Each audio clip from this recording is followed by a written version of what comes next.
Hello, Hakuna Matata.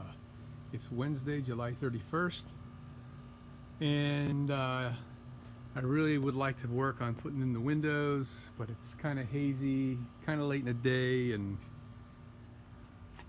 I don't feel like getting into that. So I'm putting some time into the door. So what we're going to do here is we're going to frame this and make our door jamb on both sides and then the top.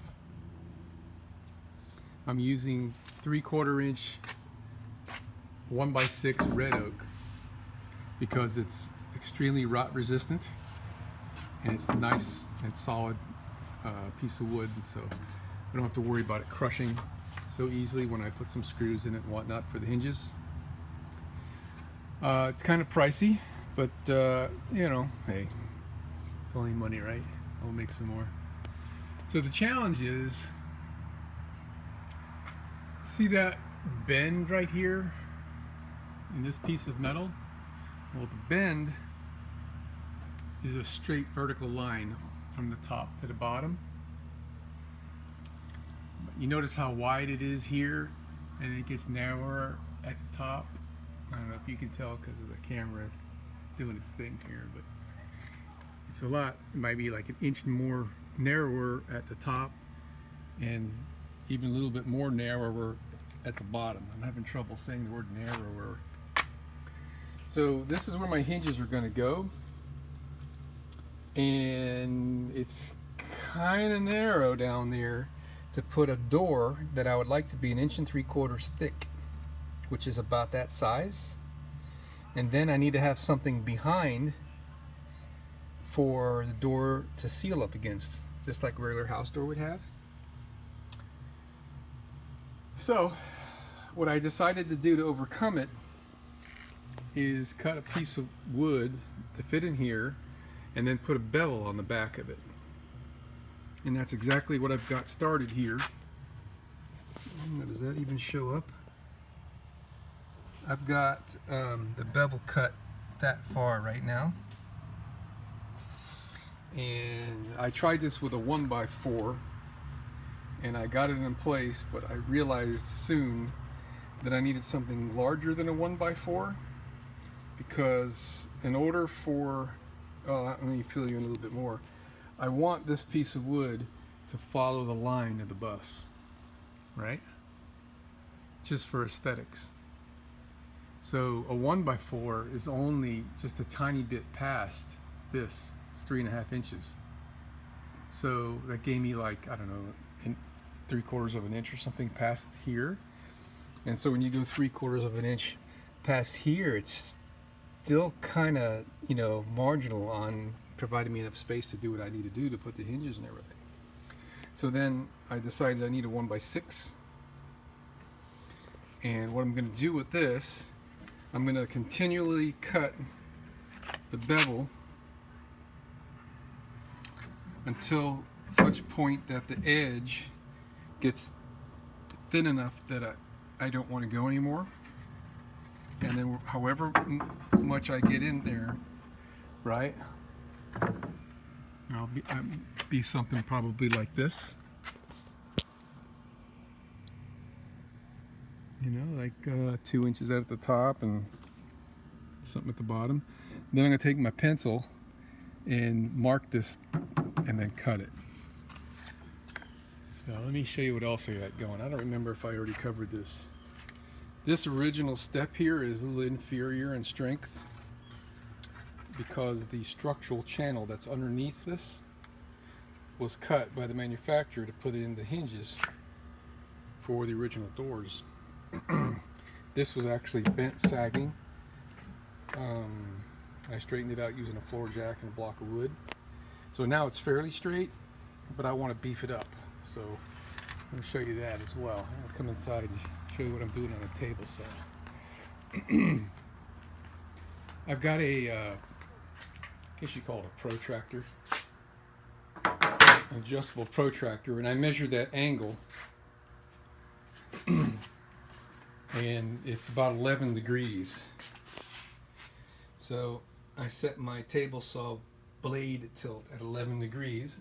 And I'm cutting on the back side of the fence because the blade only tilts one direction.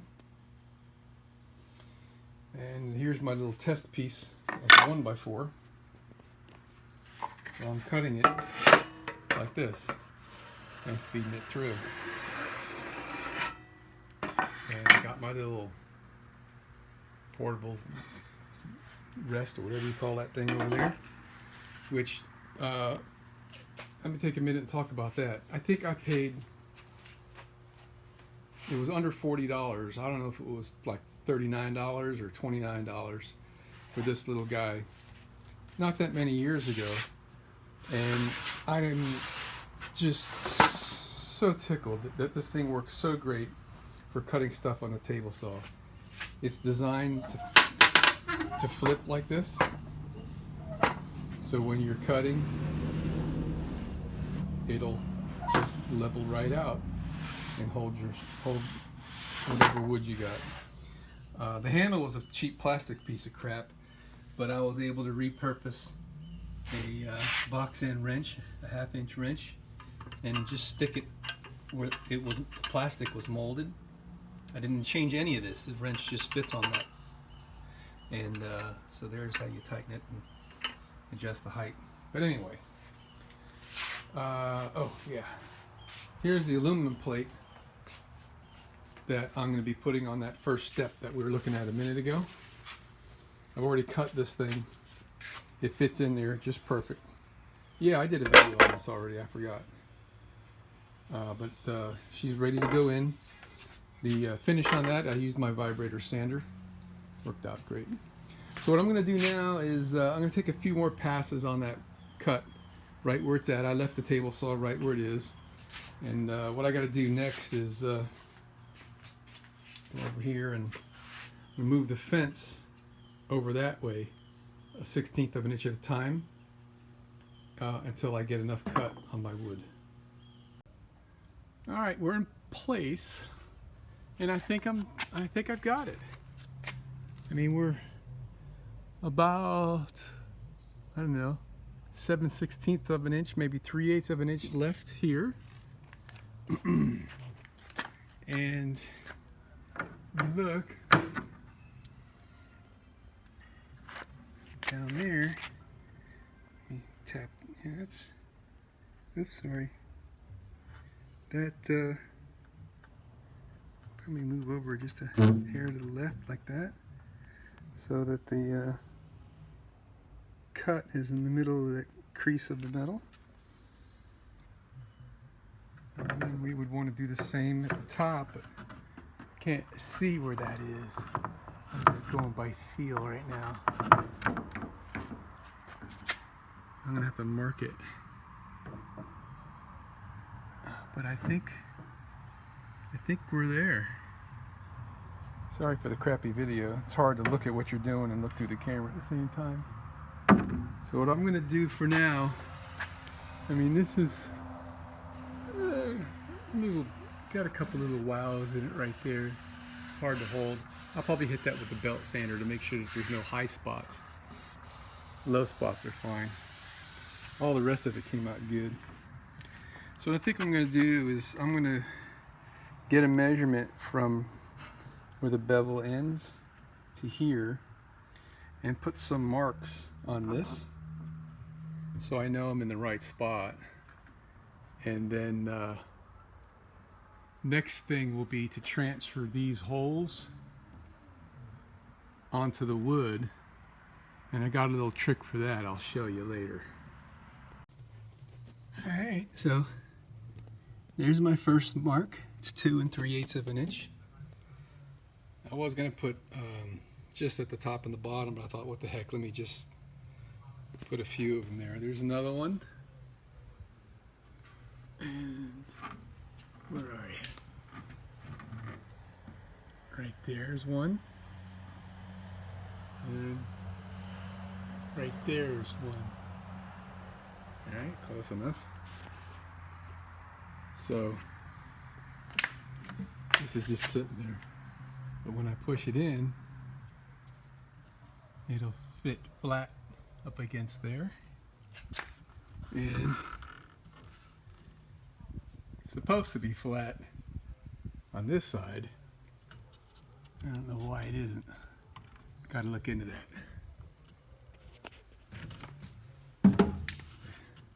Oh, there it goes. I'm gonna have to.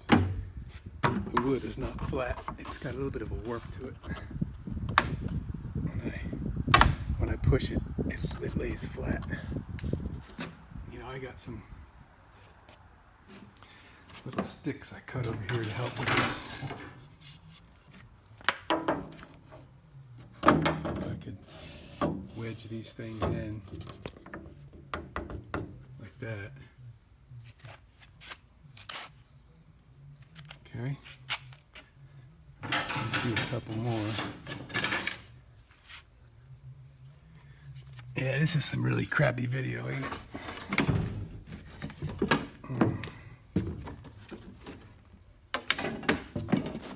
Let me just do this without recording. Okay, we're back.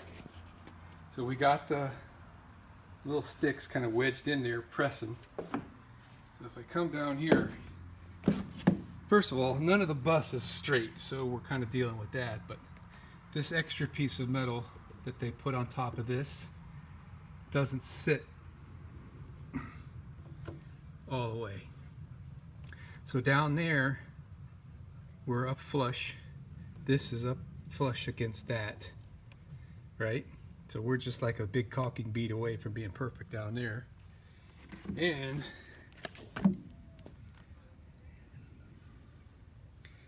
we're pretty straight down there. That'll get tighter actually than what I got when I put the screws in. Alright, so we're all straight here. And we got a little bit of a gap up at the top, but this piece is flexible, so I'm just going to bend down that a little bit and bring that in. So we're there. Next thing I want to do, before I get too deep into this that I can't turn around and back out, so to speak, I'm going to get a straight edge, put it on here, see how straight we are. I think we're straight, but I just want to see it. Alright, with the wood on here, I checked it with my 6-foot level straight edge, and it's a little crooked. It's the bust that's crooked. There's really nothing I can do about it. I mean, I could form fit this, you know, with the belt sander and take a whole bunch of material off, and I'm not going to work that hard. I'm just going to make the door match the door jamb, which might be a trick, but hey, I'll cross that bridge when I come to it. So here's what I'm working on right now. These holes that are here are the original that had screws in it that held this sheet metal onto the bus, as well as, I'm pretty sure, yeah, there was a little rubber little flap thing that sealed the bus to the door so the door could pivot. And so I took a threading tap, and I went and cleaned all the threads on every one of the holes, and they're number 1032. So now what I want to show you, I showed this off in another one of my videos. This is a number 1032 thread transfer punch set. If you look at the tip of that, that's a hex inside there. Now let me show you what's inside this thing. They look like little set screws. Okay? It's a 1032 machine screw thread, and it's got that hex at this side where there's a point. So what I'm going to do, I think I'll start on the bottom one here. Alright, so you screw that in the hole. I guess I could just put the wrench on it from the get-go. Let me get that. Yeah, a little bit easier to hold for my fat fingers. Alright, so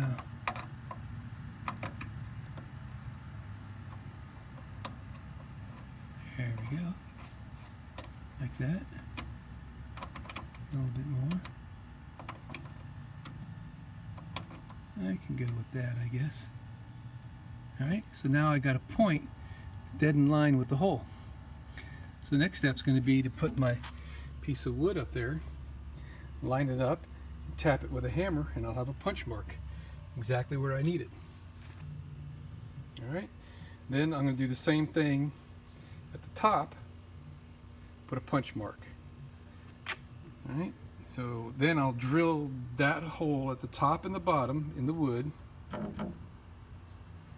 I'll take the transfer punches out of there. I'll have 1, 2, 3, 4, 5, 6, 7. Oh, look, there's a homemade one right there I made years ago out of a set screw. This was before I had these transfer punches. It's just a plain old set screw, and I ground a tip on it. It does the same thing, but it doesn't have the wrench head. So if you screw this in too deep, you're basically screwed because you kind of can't get it out, right? You can't grip it. Unless you can get to it from the back side, in this case, because it's got a set screw opening, 1/8 inch, looks like an 1/8 inch. So how many do I got here? I got 1, 2, 3, 4, I got 6. So we're gonna have to do 1, 2, 3, 4, 5, 6, 7, 8. So it'll take 2 shots to get them all. All right, I'll show you what I mean if that wasn't crystal clear in just a minute. All right, I got the wood back in here, and we're back on our mark, and we're gonna cut the bottom of this off to make room for the aluminum plate, but I'm gonna save that for last. Okay, here's another mark right there, and you probably can't see it, but we're on the marks. All right, so if you look in that crack there, I don't know, I can see it with my eye, but I can't see it in the camera lens here. Up in there you can, well, can't see it. So what we're going to do is take our trusty rubber hammer, we're going to give it a hit, and we're going to do the same thing up there. Alright, now we're going to take this out.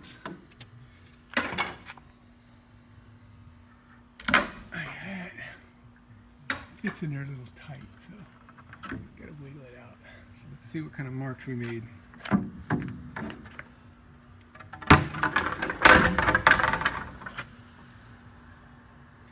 Ain't no mistaking that. That there's a punch mark. You can even see the hex in it. Let's see how the one on the top came out.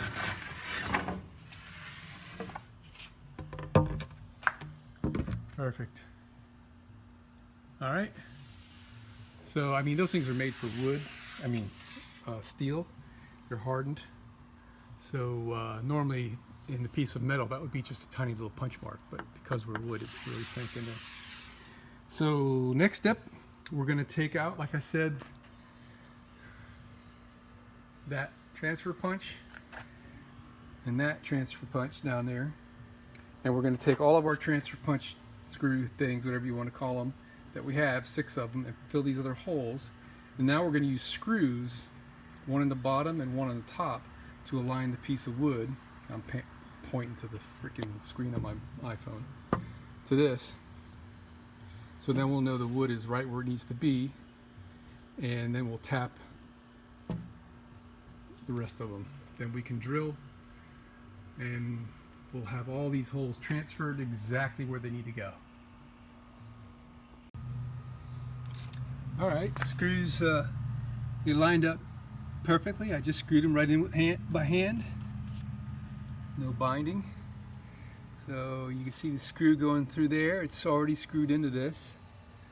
And there's one of my little pointer heads right there.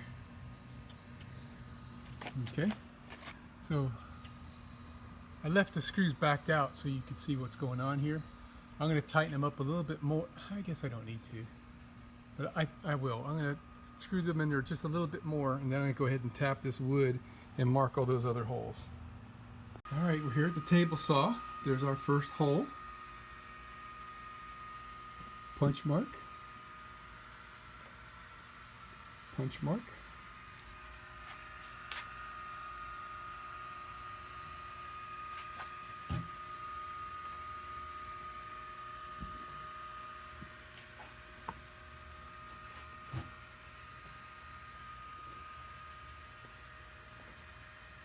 There you go. Now I got to drill those puppies. And then we can do is we can bolt this thing in. The holes should all line up absolutely perfectly. Time will tell here in a minute. And I don't have to waller any of them out. But we can put some screws in this, snug it up, and really see how nice it's going to fit in there with the screws tight. And then we'll be able to give us our pencil line on this thing to cut the edge. Okay, man, we're in there. So I'll tell you what happened here. The holes in the bus are, how would I say this? I guess they're like they're perpendicular to the metal surface here. The wood has got a little bit of a cant to it, I guess. I'm not exactly sure what's going on here, but the holes, even though they lined up directly, the screws wouldn't go in. I had to run a tap through, and it was like the hole in the wood wasn't at the right angle to match the angle of the threads in the bus. And I don't need to tell you, I broke the frickin' tap off in one of the holes. So that was fun, beating the tap out of there. But I saved it. That's the one with the brass screw. There's still a little fragment of the tap caught in the threads. So I didn't want a chance putting a stainless screw in it, for now anyway. I just wanted to get this attached. It's nice and solid. So we're looking excellent all the way up, except the last couple of feet where there's a little bit of a gap here. All right, and I don't want to use putting a screw in here to straighten it, so I'm going to try to bend this thing, all right, to compensate for whatever's going on here. Because I don't think I want to live with that. So I'm going to try to bend this anyway. I'm going to give it my Boy Scout best. So when we come out here, we're just like right up there, man. Perfect. Exactly what I wanted to see. So I'm very, very pleased. So I got door jamb on this side. I got oak wood here and steel behind it to put my hinges into. And I'll probably be threading into that the same as these 1032s are. Yeah, what's back there? Yeah. So, excellent. I got another piece of this wood to go on this side. Now, these screws are a sheet metal screw. So, I'm not exactly sure what I'm going to do here. If I'm going to try to thread these to the 1032, which I don't think there's enough metal there to do it. I'm going to explore that. I don't know, is that screwing into... Yeah, it's screwing into this heavy piece of steel here. So, yeah, we got to explore that and see what's going on. Maybe we'll upgrade all these to number 12s or quarter 20s. But we got it, man. Nice flat surface. So I don't know if you could tell. I guess you can. Let me just come straight back. This piece has got an angle. It's canted out, which I think is going to be great for my purposes, because I'll just make the door have that angle on it, and that gives me something to work with. Let me take a look. Oh yeah, it's all twisted. I come over here. Yeah, it's the bus that's twisted. Alright, so I'm going to come right there. If I go to the top, the wood is flush straight across, and when I come down here, it's leaning out. And that's because of that piece of sheet metal that they put in there. It's trying to match this angle here, and it does because it was forced in there, but further up it doesn't. So I'm going to try to give that metal bend out like I was talking earlier, and yeah, that's going to be interesting, because right now tightening those screws twisted the piece of oak.